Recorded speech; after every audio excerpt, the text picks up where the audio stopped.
बहू, खाने में क्या बनाना है आज? मम्मी जी, खाना थोड़ा ढंग का बनाइए, आपके हाथ के खाने में स्वाद नहीं आ रहा है मुझे। ठीक है बहू। मम्मी जी, जाते जाते चाय नाश्ते के बर्तन और ले जा लीजिए। ये क्या मम्मी जी, दिन रात आपका ऐसा मुंह क्यों लटका रहता है? थोड़ा खुश रहा करिए, आप चेहरे में दिखना चाहिए कि आप मेरे साथ रहकर खुश हैं। मुंह तो ऐसा लटका कर बैठती हैं जैसे मैं इन पर बहुत भारी जुल्म कर रही हूँ। मम्मी जी, 4 लोगों का खाना और एक्स्ट्रा बना लेना, मेरी फ्रेंड लोग आ रही हैं। बेटा, आज मुझे कुछ ठीक नहीं लग रहा है, थोड़ी घबराहट सी हो रही है मुझे। आप करती ही क्या है मम्मी जी घर में, जो आप ऐसा बोल रही हैं? 2 लोगों का खाना ही तो बनाती हैं आप, खाना तो बनाओगी ही आप, उसी में थोड़ा सा और बढ़ा लेना। ठीक है बेटा, साथ में रख रही हूँ, यही बहुत है। बस ये है, बुढ़िया किसी दिन अपने बेटे के सामने मुंह ना खोल दे, वरना ये तो मुझे घर से ही निकाल देंगे। मेरा डर इसी तरह माँ जी के दिल में बना रहे, इसके लिए मुझे कोई खास इंतजाम करना पड़ेगा। माँ जी, इधर आइए। आप बोलो बेटा, क्या बोल रही हो? ये बात आपके बेटे को पता नहीं चलनी चाहिए कि आप घर में खाना पीना बनाते हो और घर का सारा काम करते हो, वरना आपकी सीधे हरिद्वार की टिकट कट जाएगी माँ जी। नहीं नहीं बेटा, मैं नहीं बताती, मेरे लिए यही बहुत है कि मैं अपने बेटे के साथ में रह रही हूँ। इतना सा काम करने में कोई मर नहीं जाता बेटा, मैं काम कर लूंगी, कोई दिक्कत नहीं है। हाँ ठीक है, थोड़ा लेक्चर कम दीजिए अब, और जाकर जल्दी से खाना बना लीजिए, मेरी सहेलियां 12 बजे तक आ जाएंगी। पीहू बेटा, पापा का फोन आ रहा है, चलो अपन पापा से बात करते हैं। हाँ बोलिए अनुराग, क्या बोल रहे हैं आप? शिल्पा, मेरी बात करा दो माँ से, उनके लिए कुछ सामान लेके आना है मुझे। अनुराग, मैं आपकी बात जरूर करा दी थी, लेकिन क्या है अभी मम्मी जी आराम कर रही हैं, उनकी तबीयत थोड़ी ठीक नहीं लग रही है, इसलिए मैंने कहा मम्मी जी आप आराम करो। अच्छा, देख लो ना, यदि मम्मी जगती होंगी तो बात करा दो मेरी। हाँ मैं तो जरूर करा देती आपकी बात मम्मी जी से, उसमें क्या है, लेकिन मम्मी जी की अभी नींद लग गई है, मैंने उन्हें दवाई देकर सुलाया है। थोड़ा बीपी सा लो हो रहा था मम्मी जी का, इसलिए डिस्टर्ब ना हो इसलिए मैं उन्हें उठा नहीं रही हूँ। यदि तुम बोलो तो फिर भी जाकर उन्हें जगा देती हूँ। नहीं नहीं शिल्पा, माँ को जगाने की जरूरत नहीं है, आराम करने दो उन्हें। ठीक है अनुराग। लो जी, अब सुन लो, अपने बेटे के हाथ मार्केट से सामान बुला रही है बुढ़िया, इसे और बुढ़ापे में ऐसा कौन सा सामान लगने लगा है जो अपने बेटे को बताती है। माँ जी इधर आइए। हाँ बेटा बोलो, इतना क्यों कुंधा रही है माँ जी, जरा अच्छे से बात कीजिए खुश होकर। आपने अपने बेटे से कौन सा सामान बुलाया है मार्केट से? वो कुछ नहीं बेटा, आप बता दीजिए क्या बुलाया है आपने, क्योंकि यदि आपके बेटे के मुंह से मैंने सुना कि आपने क्या बुलाया है फिर आपकी खैर नहीं है। बेटा, मेरे घुटनों में बहुत तकलीफ हो रही है, इसलिए मैंने अनुराग से बताया था कि मेरे घुटने दर्द का तेल ला लेना। हाँ ठीक है, आ जाएगा 2-4 दिनों में। थोड़ा सा दर्द सहन करना भी सीखो, बस जरा सी बात के लिए अपने बेटे को बताते रहती हैं।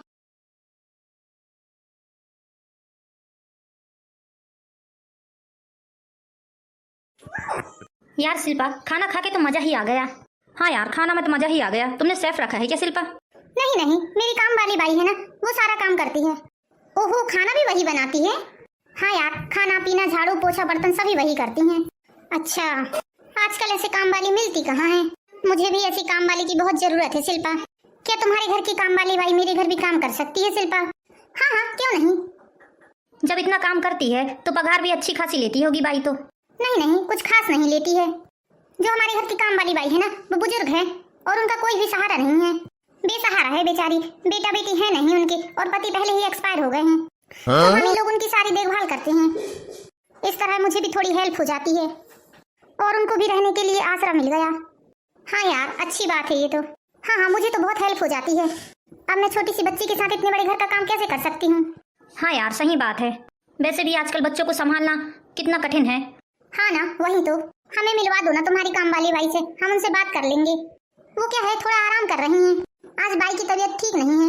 अच्छा बेटा, पीहू उठ गई है और उसने पोटी भी कर ली है। यही है क्या तुम्हारी काम वाली बाई? हाँ यही काम वाली बाई है मेरी। वो बेटा, अरे तुम लोग भी जाने दो, क्या बातें लेके बैठ गई हो। बेटा, पीहू ने पोटी कर ली है, थोड़ा जाकर देख लो। देखो वो रो भी रही है, चले जाओ। आपको दिख नहीं रहा है, मैं अपने फ्रेंड्स लोगों के साथ बैठी हूँ। जाइए आप साफ कर दीजिए पीहू की पोटी। बेटा, मुझसे इस उम्र में बच्चों की देखभाल नहीं हो पाती है और पीहू इतने हाथ पैर चलाती है कि मुझसे संभल भी नहीं पाती। यदि गिर गई मेरे हाथों से तो उसे चोट लग सकती है। हाँ यार, आंटी जी इतनी बुजुर्ग हैं, उनसे कहाँ बच्चे संभाले जाएंगे। आंटी जी, शायद आपकी तबीयत ठीक नहीं है। अरे सब तबीयत ठीक है इनकी, नाटक है सब इनके, काम न करने के बहाने। सच में बेटा, मुझे चक्कर आ रहे हैं, मेरी आंखों के सामने धुंधला सा दिखाई दे रहा है। जाइए, आपके बर्तन मल के हो गए होंगे तो आराम करिए। अरे आंटी जी को क्या हुआ? शायद इन्हें चक्कर आ गया। हाँ यार, इन्हें तो सच में चक्कर आ गया। उठिए आंटी जी। शिल्पा देखो ना, तुम्हारी मेट को चक्कर आ गए हैं। अरे तुम लोग सब रहने दो इनको, इनकी हमेशा के नाटक हैं ये। इनके कारण हम ठीक से बैठ भी नहीं पाए आज। कैसी बातें कर रही हो शिल्पा तुम? आंटी जी प्लीज उठिए। एक गिलास पानी लेके आओ शिल्पा। तुम मुझे बोल रही हो इनके लिए पानी लेके आने को? हाँ क्या हुआ शिल्पा, क्या हुआ? यदि वो तुम्हारी नौकरानी है तो एक इंसान होने के नाते इंसान की मदद नहीं कर सकती तुम? आंटी जी प्लीज उठिए। आप ठीक तो है ना आंटी जी? मुझे कुछ दिख नहीं रहा है बेटा, मेरी आंखों के सामने अंधेला छा रहा है। ये अपनी ड्रामाबाजी बंद करिए आप। मैं जानती हूँ काम न करने के सारे बहाने हैं आपके। बस करो शिल्पा, कैसी बातें कर रही हो? आंटी जी बुजुर्ग हैं, उनकी उम्र देख के भी तो बात करो तुम। हाँ हाँ शिल्पा, रिया सही बोल रही है। यही पास में एक डॉक्टर है, मैं उन्हें बुला कर लेके आती हूँ। जब तक तुम लोग इन्हें बेड पर लेटा दो। हाँ हाँ सही बोल रही हो, तुम जाओ जल्दी डॉक्टर को लेके आओ। कहाँ जा रही हो? रुको, कोई जरूरत नहीं है डॉक्टर को लाने की। वो ठीक है, इस उम्र में ऐसा होता ही रहता है। कैसी बातें कर रही हो शिल्पा तुम? मैं बिल्कुल ठीक बोल रही हूँ। कम से कम थोड़ी सी इंसानियत तो दिखाओ। इनकी दवाई गोली में जो पैसा लगेगा वो कौन देगा? तुम लोग दोगे क्या अपनी जेब से? हम लोगों ने तुम्हारे घर आकर बहुत बड़ी गलती कर दी शिल्पा। हाँ यार, हमें आना ही नहीं था इसके घर में। हमें तो पहले से ही पता था कि तुम किस टाइप की लड़की हो, लेकिन फिर भी हम लोग जानबूझकर तुम्हारे घर खाना खाने आ गए। हाँ हाँ, हमें आना ही नहीं था। ज्यादा ज्ञान देने की जरूरत नहीं है। मेरे ही घर में खड़े होकर तुम मुझे ही 4 बातें सुना रहे हो। निकल जाओ मेरे घर से और दोबारा मेरे घर में आना मत। हाँ हाँ, तुम्हारे घर में आएंगे ही क्यों? हमारी पत्री थोड़ी ना पड़ी है तुम्हारे घर में जो तुम्हारे घर खाना खाने को आएंगे। चलो तुम लोग जाओ जाओ, तुम जैसे कई देखे मैंने। और आपके कलेजे को ठंडक मिल गई। मेरे दोस्तों के सामने आपने मेरी इंसल्ट करा दी। नहीं नहीं बेटा, ऐसा कुछ भी नहीं है। मुझे सच में अच्छा नहीं लग रहा है। मैं बहुत अच्छे से जानती हूँ आपको। अब आपका बेटा आएगा, उसे भी बताना रो रो कर। मैं बता देती हूँ, किसी भी प्रकार की यदि आपने उन्हें बात बताई तो मुझसे बुरा कोई नहीं होगा। नहीं बेटा, मैं कुछ भी नहीं बताऊंगी अनुराग को। बस मुझे आज थोड़ा सा आराम करने दो, मैं ठीक हो जाऊंगी। मैं सुबह सारा काम कर दूंगी घर का। हाँ ठीक है जाओ। इस बुढ़िया ने तो मेरी नाक में दम करके रख दिया है। चलो जल्दी से, अब अनुराग आते ही होंगे, थोड़ा काम धंधा कर लिया जाए अब।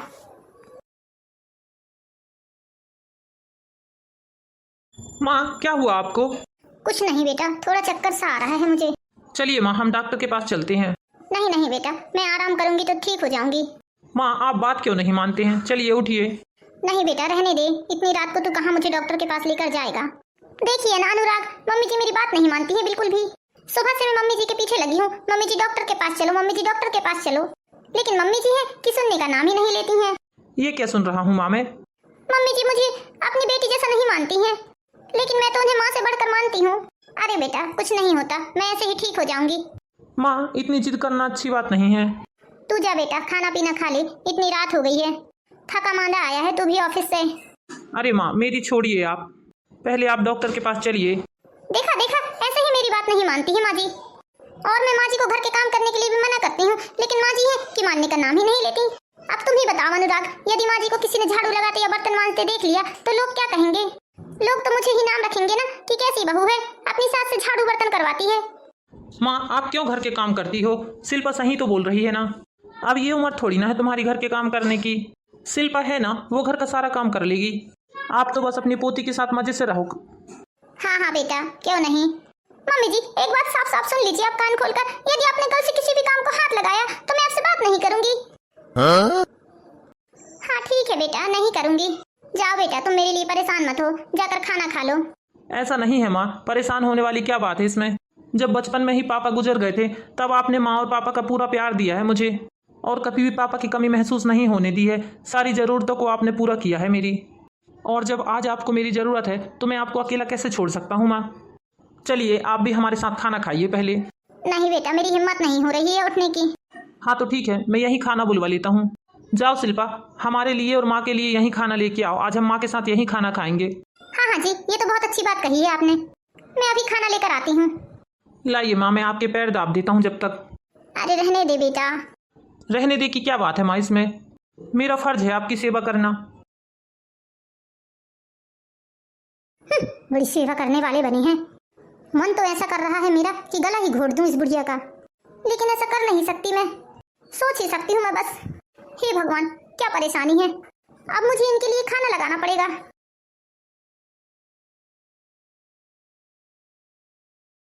माँ, माँ उठिए।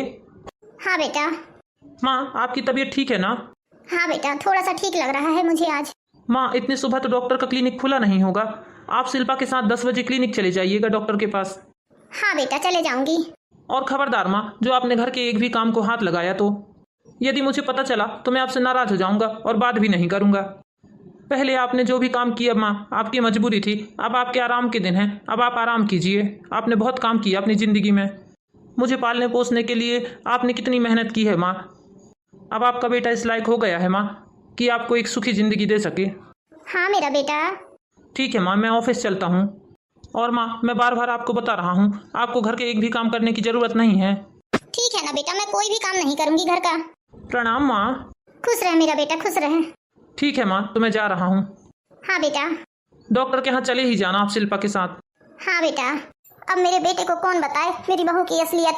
कभी कभी तो मन करता है कि सारी बातें बता दूं इसे, लेकिन मेरी मजबूरी है। यदि मैंने बताया तो ये मुझे घर से बाहर निकाल देगी और मेरे बेटे को पता भी नहीं लगने देगी।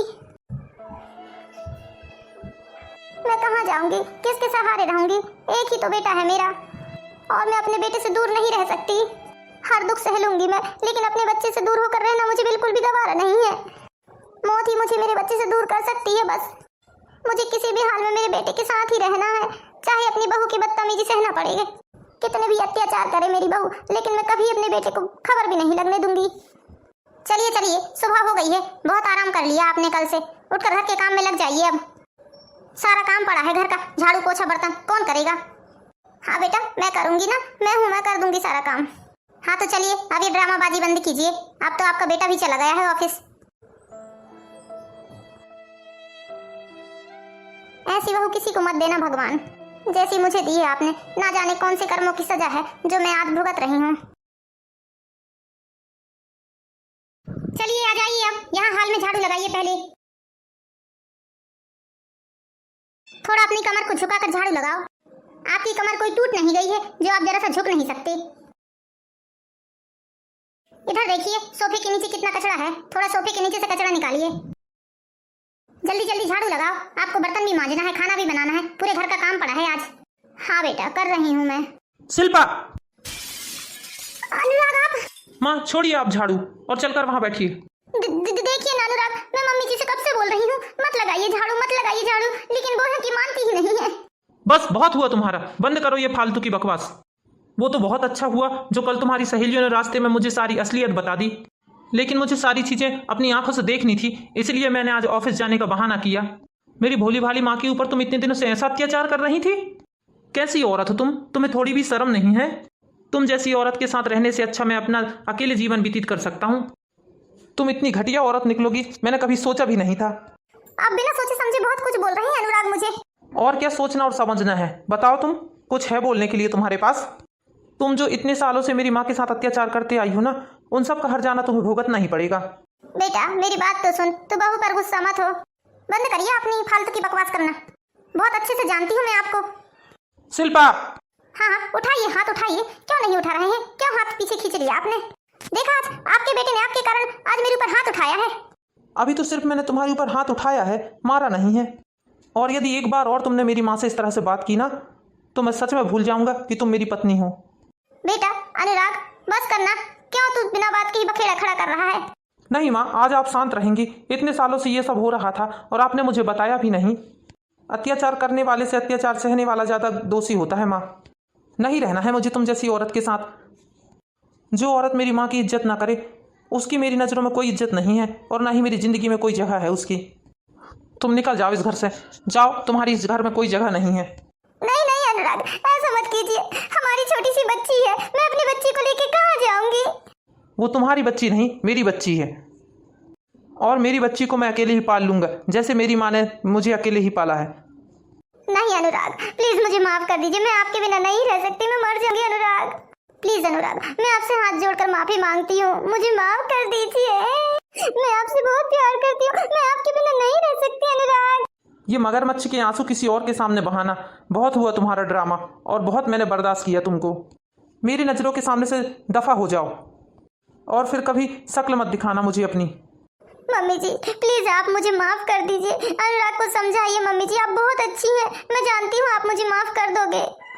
उठो बेटा, तुम माफी मत मांगो मुझसे, तुम तो घर की लक्ष्मी हो और लक्ष्मी इस तरह पैरों में पड़ी नहीं रहती। लक्ष्मी नहीं है माँ, ये कुलक्ष्मी है, कुलक्ष्मी। अनुराग बेटा, बहू को माफ कर दो।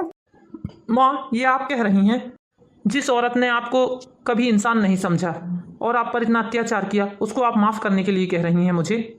अनुराग बेटा, वो तुम्हारी पत्नी है और हर इंसान को अपनी गलती का एहसास होता है। तुम्हारी पत्नी को भी अपनी गलती का एहसास हो गया है बेटा। एक बार उसे मौका दे दो, दोबारा वो ऐसा नहीं करेगी बेटा। तुम मेरी बात मानो। नहीं माँ, इस बार मैं आपकी बात नहीं मानूंगा। बेटा, तू तो मेरा राजा बेटा है ना, मेरी बात मान ले एक बार। बहू को इस तरह से घर से मत निकाल बेटा। एक बार अपनी माँ के कहने पर बहू को माफ कर दे तू। ठीक है माँ, लेकिन ये इसकी आखिरी गलती है, समझो। यदि इसने दोबारा इस टाइप की हरकतें करी तो मैं इससे तुरंत ही तलाक ले लूंगा। नहीं नहीं अनुराग जी, मैं आज के बाद ऐसी कोई भी गलती नहीं करूंगी। मम्मी जी, आपने मुझे एक और मौका दिलवाकर बहुत बड़ा एहसान किया है। आज के बाद मैं कोई भी ऐसा काम नहीं करूंगी जिससे आपको या अनुराग को किसी भी प्रकार की परेशानी हो। और मैं आज ही से बहुत अच्छी बहू बनकर दिखाऊंगी आपको। आपको कभी भी शिकायत का मौका नहीं मिलेगा मम्मी जी। हाँ हाँ बेटा, मुझे तुझसे यही उम्मीद थी। अब रो मत बेटा। थैंक यू मम्मी जी, मैंने आपके ऊपर कितना अत्याचार किया और आज आप ही की वजह से मेरे घर टूटने से बच गया। तो दोस्तों, मुझे तो अपनी गलती का एहसास हो गया है और यदि आप मेरी जैसी गलती करते होंगे तो आप अपनी इन हरकतों को छोड़ दीजिए, क्योंकि ऊपर वाला सब देखता है, उसके पास सबके कर्मों का हिसाब होता है। एक न एक दिन सच्चाई सबके सामने आ ही जाती है।